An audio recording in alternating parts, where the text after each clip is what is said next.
জলপাইগুড়ির নাগরাকাটা ব্লকের ষাটটুন্ডু গ্রামের বাসিন্দা প্রায় 6 মাস ধরে নদী পারাপারের সমস্যার সম্মুখীন হচ্ছেন। অপর পাশে রয়েছে স্বাস্থ্যকেন্দ্র, স্কুল সহ অন্যান্য জরুরি পরিষেবা। তবে বর্ষাকালে নদীর জলের পরিমাণ বাড়ার কারণে পারাপার হয়ে উঠছে এক চ্যালেঞ্জ। গ্রামের মানুষ, বিশেষ করে গর্ভবতী মহিলা, স্কুল পড়ুয়া ও প্রবীণরা দৈনন্দিন জীবনের জন্য দীর্ঘ পথ অতিক্রম করে নদী পার হচ্ছেন। এই ঝুঁকিপূর্ণ যাত্রা তাদের জন্য কেবল আর্থিক বা শারীরিক কষ্টের নয়, বরং নিরাপত্তার দিক থেকেও চিন্তার বিষয়। স্থানীয়দের দাবি, বহুবার প্রশাসনের কাছে সেতু নির্মাণের আবেদন জানানো সত্ত্বেও এখনো কোনো কার্যকর পদক্ষেপ গ্রহণ করা হয়নি। গ্রামের একমাত্র প্রত্যাশা দ্রুত একটি স্থায়ী সেতু নির্মাণ করা, যাতে বর্ষাকালে আর কারো জীবন ঝুঁকির মুখোমুখি না হতে হয়। এবার প্রশাসন কত দ্রুত পদক্ষেপ নেবে তা নিয়ে গ্রামবাসীরা অপেক্ষায় রয়েছেন।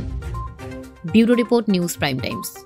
সমস্যা হয় যে আমাদের এখানে মানে পাশেই তো আমাদের হসপিটাল আছে, কিন্তু কোন হসপিটাল আছে? এই যে আমাদের সোলখাপাড়া হসপিটাল আচ্ছা অঞ্চল আছে, আমাদের খুব যাতায়াতের জন্য কষ্ট হয় ইয়ের জন্য। আর আমাদের যদি পেশেন্ট নেওয়া যায় তাহলে ওই নাটা হয়ে আমাদের ঘুরে আসতে হয়, অনেক সমস্যা হয়ে যায়। মানে এখন তো জল কম রয়েছে, এখন জল কম আছে, এখন আমাদের এখানে যাতায়াত হয়, কিন্তু 6 মাস তো আমাদের খুবই কষ্ট হয়, খুবই কষ্ট হয়। আচ্ছা, এই নিয়ে কি আপনারা এই ব্রিজ নিয়ে কি কোনো দাবি করছিলেন?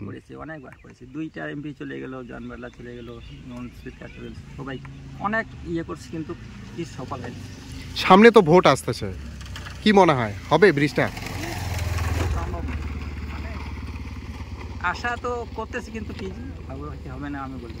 কতগুলা লোক পারাপার হয়? অনেক লোক আমাদের প্রায় 5000 হবে। আমাদের এখানে 3টা বুথ আছে। আচ্ছা আচ্ছা, 3টা বুথ আছে। আচ্ছা, তো এখন কোথায় যাচ্ছেন আপনি? আমি যাচ্ছি এইখানে, এইটা লেবারদের খাওয়া দিয়েছে। ও, আপনার নাম দাদা? আমার নাম গোফার আলী। কোন জায়গা এটা? এটা হচ্ছে ষাটটুন্ডু, নাগরাকাটা ব্লক। সবার প্রথমত আমি একজন আশা ওয়ার্কার। আমাদের তো মার বাচ্চা নিয়ে কাজ, ডেলিভারি মাদের আমাদের হসপিটালে নিয়ে যেতে হয়। আর বর্ষার দিনে এই নদী তো পুরো ভরে যায় জলে। আর আমাদের এই দিক দিয়ে গেলে আমাদের নদী দিয়ে এই দিক দিয়ে আমাদের কাছে পড়ে হসপিটাল, আর হাই রোড দিয়ে গেলে আমাদের অনেকটা ঘুরে যেতে হয়। তো হচ্ছে যদি মানে ব্রিজটা হয়, আশা ওয়ার্কার হিসেবে আমি চাবো যে ব্রিজটা হলে ভালো হবে, যে মাগুলোকে আমরা তাড়াতাড়ি মানে হসপিটালে নিয়ে যেতে পারবো ডেলিভারির ক্ষেত্রে। মানে কোন হসপিটাল এখানে কাছে পড়ে? শুল্কাপাড়া হসপিটাল, শুল্কাপাড়া নাগরাকাটা ব্লকের মধ্যে পড়ে। নাগরাকাটা ব্লকের মধ্যে। আচ্ছা, আপনার নাম দিদি? আমার নাম চুমকি বর্মন। কোন জায়গা এটা? এটা ষাটটুন্ডু।